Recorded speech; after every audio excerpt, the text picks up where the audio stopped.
Ethan Cole walked alone through the wasteland, his boots kicking up pale dust with every step. The ground was dry and cracked, like it had not seen rain in 100 years. Wind howled through the broken metal towers around him, making them groan and scream like ghosts. This was the edge of Klan Territory, a place where humans were never supposed to go. He kept his rifle slung across his back, but his right hand stayed close to the grip. It wasn't fear that kept him ready. It was experience. Ethan had fought before on Mars, on Titan, and in the asteroid wars. He knew what it felt like to have someone watching you, waiting for the right second to attack. And right now, he felt it. Somewhere, someone was watching him. The sky above was a dull orange, glowing faintly from the twin suns that were sinking below the horizon. In the distance, he saw smoke rising, thin black lines curling into the sky. That was where the clan lived now, in the ruins of what was once a mining colony. Everyone back at the human base had told him this was suicide. No one crosses into their land, Captain Morales had said. Then it's about time someone does, Ethan had replied. The clan were dangerous, yes. They were also proud and fierce. But they weren't the monsters the news made them out to be. Ethan had read their history. He knew they were fighting to survive, same as humans. That's why he was here, to make contact, face to face. To show them at least one human was willing to risk everything for peace. A cold shiver ran down his spine. Somewhere to his left, on top of a half-collapsed building, a shadow moved. He stopped walking and slowly turned his head. There, just for a second, he saw a figure crouched low, a mask glinting in the dying sunlight. Then it was gone. Ethan took a slow breath. "All right," he muttered under his breath, "so you've seen me." He kept walking. Minutes passed. The silence was heavy now, pressing down on him. His radio crackled suddenly, making him flinch. "Cole, you still alive?" It was Sergeant Hale, back at the outpost. "Still breathing," Ethan said quietly. "You're too deep. If they catch you..." "They won't catch me," Ethan said, though he wasn't sure he believed it. The radio went dead. Static hissed for a few seconds, then nothing. Ethan tapped the earpiece, but it stayed silent. He was completely alone now. Another sound cut through the wind: footsteps. Fast ones. Ethan spun around. 3 figures appeared from behind a wrecked transport truck, their armor painted black and gray to blend into the ruins. Their faces were hidden behind glowing masks with sharp, curved designs. Clan warriors. The one in front raised a weapon, a long spear crackling with blue energy. "You have no right to be here, human," the figure said, voice deep and cold. Ethan slowly raised his hands. "I'm not here to fight." The warrior stepped closer. "Then you should not have come." More shadows appeared around him, 5, 6, 7 of them, all armed. They moved like hunters, quiet and sure. Ethan's pulse quickened, but he stood his ground. "I came to talk," he said, forcing his voice to stay calm. "No human talks here." Then maybe it's time that changed. The lead warrior tilted his head, almost amused. "You think you can walk into our land and speak like an equal?" Ethan slowly lowered his hands and reached for something in his pocket. All the warriors raised their weapons, ready to strike. "Easy," Ethan said. "I'm just showing you this." He pulled out a small, flat device and tossed it gently on the ground in front of them. The device activated with a soft hum, projecting a blue hologram into the air. The image of Earth's flag appeared, waving gently as if caught in a breeze.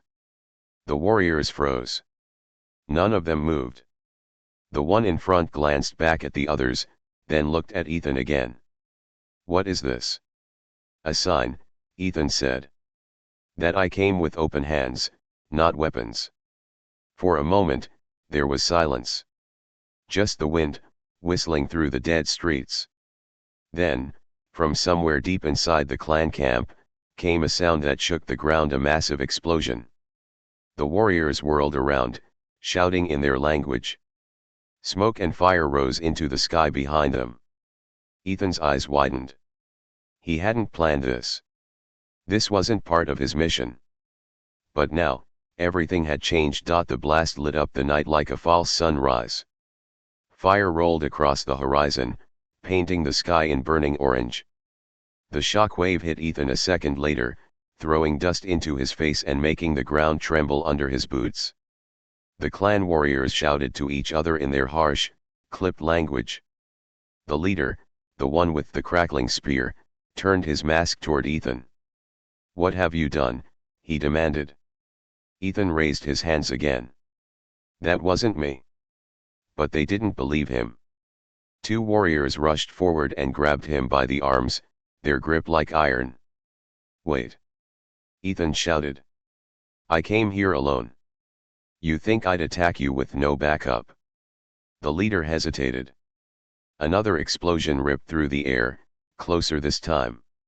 You could see the reflection of the flames glowing on the glassy surface of the warriors' masks. The leader made a sharp motion with his hand. "Bring him," he said. They dragged Ethan toward the camp. His boots slid through the dust, his heart pounding harder with every step. When they reached the outer perimeter, Ethan saw how big the clan camp really was. Dozens of tents made of black metal sheets stood in rows, smoke rising from chimneys. Strange, four-legged beasts were tied near the edge, growling nervously at the firestorm in the distance. But what shocked Ethan most was the sight of the wounded. Warriors, some barely older than kids, were being dragged out of burning huts. Others shouted as they formed defense lines, aiming their glowing rifles toward the dark hills where the attack was coming from. The leader turned to Ethan. "If this is a human trick, your death will be slow." "It's not us," Ethan said. "I swear it. Look, whoever is attacking you, they're not human either. You know it. Your sensors would have warned you of a drop ship, right?" The leader's mask tilted. For a moment, there was silence except for the crackle of fire. Then he gave a low growl. "Guard him," the leader barked to the two warriors holding Ethan. "If he lies, kill him." The warriors nodded. Another blast echoed through the camp, sending sparks raining down. One of the black metal towers collapsed in the distance, shaking the ground. Screams rang out. Without warning, the night sky lit up with blue plasma bolts raining down from above. "Drones," someone shouted in the clan tongue. Ethan saw them now, dozens of small machines buzzing like angry insects, weaving through the smoke, firing down on anything that moved. The warriors scattered for cover. Ethan ducked behind a piece of broken wall, dragging one of his guards down with him. "You see?" Ethan yelled over the noise. "Those aren't human. We don't build drones like that." One of the drones spotted them and swooped lower. Its red eye glowed bright as it charged up its weapon. Ethan didn't wait. He yanked the rifle from his back and fired. The bullet smashed into the drone's center, sending it spinning into the dirt, where it exploded into burning scrap. The warrior beside him looked at Ethan with something close to surprise. "You fight with us," the warrior said. "You want to live?" Ethan shouted back. "Then shoot." For a moment, they fought side by side. Ethan fired in short, precise bursts, taking down two more drones. The clan warriors fired their glowing rifles, filling the sky with blue streaks. But the drones kept coming. A loud roar echoed over the battlefield. Ethan looked up just in time to see a larger drone, heavy and armed with missile pods, rise from behind the hills. "Down!" Ethan shouted. The drone fired. A missile slammed into the camp's supply hut, blowing it apart. Fire lit up the night as food and weapons scattered everywhere. The leader reappeared, shouting orders. His spear crackled with electricity as he pointed toward the attackers. "Fall back to the core," he roared. The warriors began retreating, pulling the wounded with them. Ethan was pushed along, barely keeping his footing. As they reached the inner ring of the camp, Ethan grabbed the leader's arm. "You can't just run," he shouted. "Whoever sent those drones isn't stopping until you're all dead." The leader ripped his arm free. "Then we die with weapons in our hands." Ethan stared at him. For a second, he almost admired the alien's pride. But then another thought hit him, a dangerous, desperate idea. "If you really want to survive," Ethan said, "then you need me alive. Because I think I know who's behind this." The leader froze. "Speak." "Not here," Ethan said, glancing at the firestorm that was consuming the outer camp. "We won't live long enough to talk unless we fight them together." The leader hesitated, then gave a sharp nod. "Give him a weapon," he ordered. One of the warriors handed Ethan a spare energy rifle. Ethan felt its strange weight in his hands, humming softly like it was alive. He grinned despite himself. "All right," he said. "Let's even the odds." And with that, Ethan Cole, who had walked into Klan territory alone, now stood shoulder to shoulder with the very warriors sent to kill him, ready to fight whatever enemy had just turned the night into fire. The night became war. Ethan sprinted through the burning camp, the alien energy rifle humming in his hands. The air was hot with fire and plasma. Smoke stung his eyes, making it hard to breathe. All around him, Klan warriors shouted orders, their strange language mixing with the sound of explosions. The drones came in waves. Small ones zipped low, firing streams of plasma at anything that moved. Larger ones hovered high, launching missiles that left craters where tents used to stand. Ethan took cover behind a metal crate, leaned out, and fired. The rifle's energy pulse sliced a drone in half. The pieces clattered to the ground, glowing hot. He glanced to his right. Two young Klan warriors were pinned behind a collapsed wall, their weapons empty. A drone swooped down toward them, ready to finish the job. "Move!" Ethan shouted. He leapt out from cover, firing in quick bursts. The first shot clipped the drone's wing, the second tore through its core. The drone exploded in a shower of sparks, just meters from the two warriors. They stared at him for a moment, surprised a human would risk himself for them. Then they nodded, almost respectful, and ran to rejoin their unit. Ethan ducked back as a missile slammed into the ground nearby, the blast throwing him onto his back. His ears rang. His hands shook as he scrambled up again. This wasn't a fight anymore. It was survival. The Klan leader, Vrax, appeared through the smoke, his glowing spear spinning as he cut down two drones at close range. Sparks flew as the weapon ripped through their metal frames. "Human!" Vrax barked. "You said you know who sent them.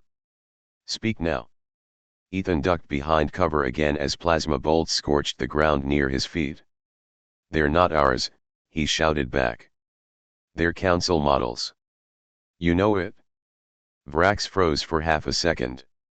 His mask turned toward Ethan, as if weighing his words. "The council would not dare strike us openly," Vrax growled. "They would if they want you to think it was us," Ethan said, panting. "Divide us. Make us fight each other. That's how they keep control." Another wave of drones swooped in before Vrax could answer. He turned his spear on them, slicing one apart, but there were too many. "Fall back to the core shelters," he ordered. Ethan followed as the warriors retreated deeper into the camp, where heavy barricades had been set up. The core was a ring of black towers surrounding a central structure, part temple, part war hall. As soon as they crossed the barricade, Klan gunners opened fire with mounted cannons, filling the night sky with streams of blue light. The air buzzed with energy as drones exploded one after another. But even behind the barricades, they weren't safe. A massive shadow appeared above them. Ethan's breath caught. This drone was different, 3 times larger, shaped like a flying blade. Its underside glowed as it charged a weapon powerful enough to wipe out the entire core in one shot. Down! Vrax roared. The ground shook as the weapon fired.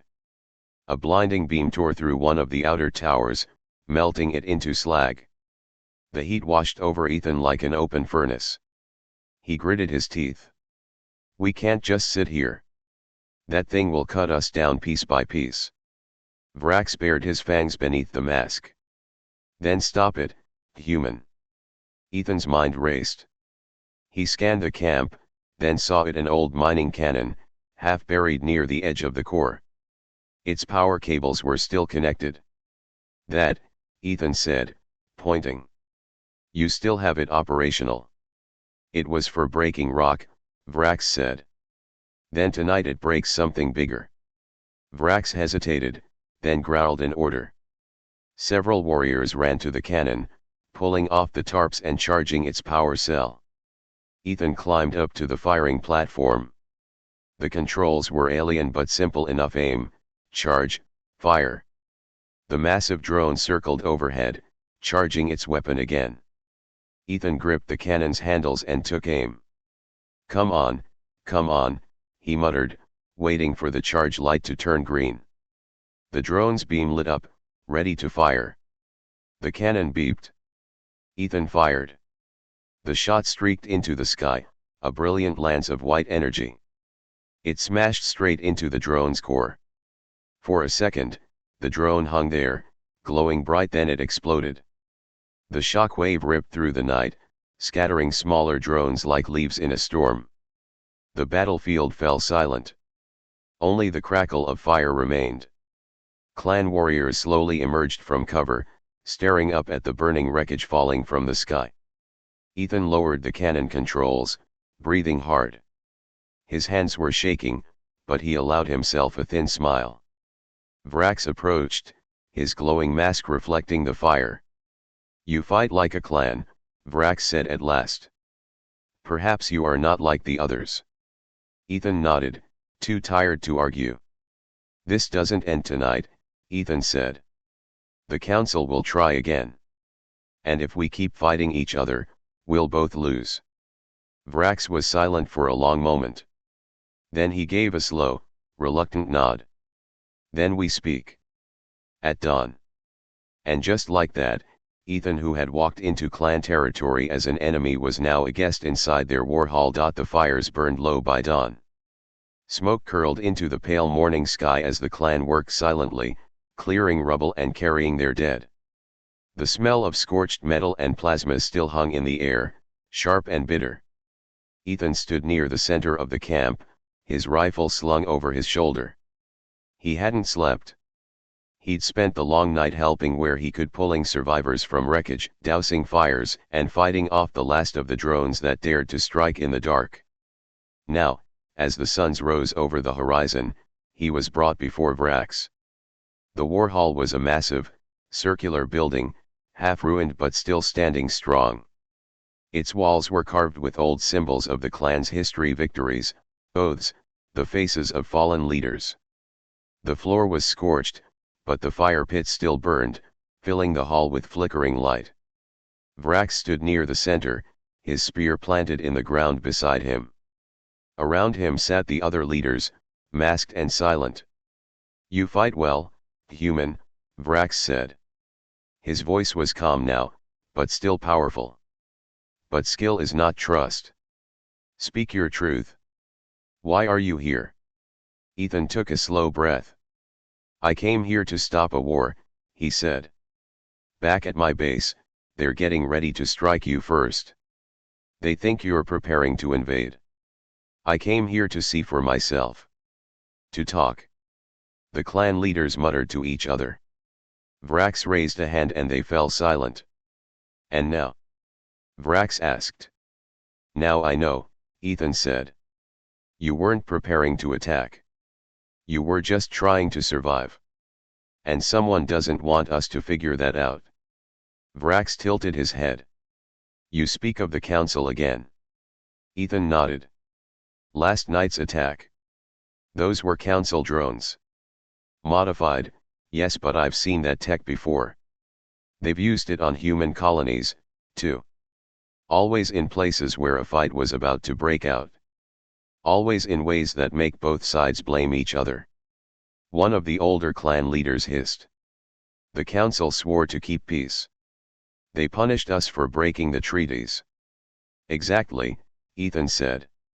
They punish both of us. Keep us weak. Make sure neither of us ever grows strong enough to stand against them. You fight me, I fight you, and they stay in control of the galaxy. The hall went quiet. The only sound was the crackle of the fire pit. Vrax turned slowly, looking at the faces of his council. Then he looked back at Ethan. If this is true, then we are both prey, Vrax said, his voice low. And prey that fights itself dies quicker. Ethan stepped closer. Then stop fighting. With me, with my people. We can show the council we won't play their game anymore. Vrax was silent for a long time. Then he reached up and removed his mask. Ethan was struck by how familiar he looked. Yes, his skin was ridged and his jaw strong, but there was something human about his eyes. Tired eyes, full of years of war. You ask for something that has never been done, Vrax said. But last night, you fought as one of us. You saved my warriors when you could have run. That matters. He turned to the others. What say you? The other leaders spoke, one by one, their voices deep and resonant. Some were angry. Some were cautious. But in the end, most nodded. Vrax faced Ethan again. Very well, human. We will listen. But understand this: if you betray us, there will be no second chance. You'll have my word, Ethan said. And I'll get you proof. Hard proof, that the council did this. Vrax stepped closer until he was only a foot away. Then we hunt together. The words seemed to shake the hall. For the clan, this was more than an agreement, it was a vow. Later, as Ethan walked out into the morning light, he felt something shift inside him.